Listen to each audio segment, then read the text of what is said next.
এক শিক্ষক শ্রেণীকক্ষে পড়াচ্ছিলেন। সব ছাত্ররাই শিক্ষকের পড়া খুবই মনোযোগ দিয়ে শুনছিল। শিক্ষকের জিজ্ঞাসা করা প্রতিটি প্রশ্নের উত্তর প্রতিটি ছাত্রই উৎসুকভাবে দিচ্ছিল। কিন্তু এই উৎসুক ছাত্রদের ভিড়েই একজন ছাত্র ছিল যে কিছু না বলেই চুপচাপ শুধু মাথা নিচু করে বসেছিল। প্রথম দিন শিক্ষক কিছু বললেন না।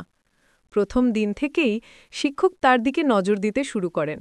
এভাবে প্রায় ৫-৬ দিন হয়ে গেল, কিন্তু ছাত্রটির অবস্থার কোনরূপ পরিবর্তন শিক্ষক দেখতে পেলেন না।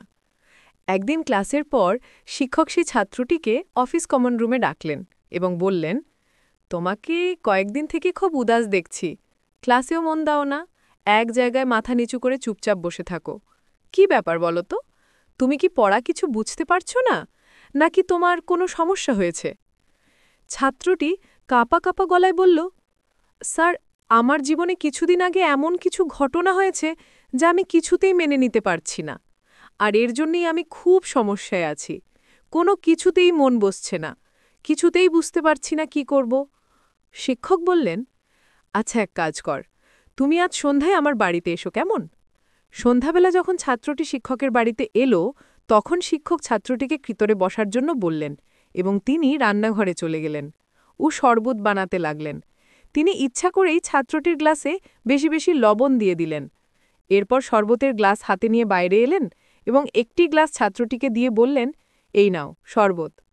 ছাত্রটি হাতে শরবতটি নিয়ে যেই না শরবতের গ্লাসে এক চুমুক লাগিয়েছে, শরবত অতিরিক্ত লবণাক্ত থাকায় ছাত্রটির মুখে বিকৃত ভাব দেখা গেল। এটি দেখে শিক্ষক বললেন, কি হলো, শরবতটি পছন্দ হয়নি বোধহয়? ছাত্রটি বলল, না স্যার, সবই ঠিক আছে, কেবলমাত্র একটু লবণ বেশি হয়েছে। ওহো, তাহলে তো এটি এখন ফেলনা হয়ে গেছে। গ্লাসটি দাও, এটি ফেলে দিয়ে নতুন শরবত বানিয়ে নিয়ে আসি।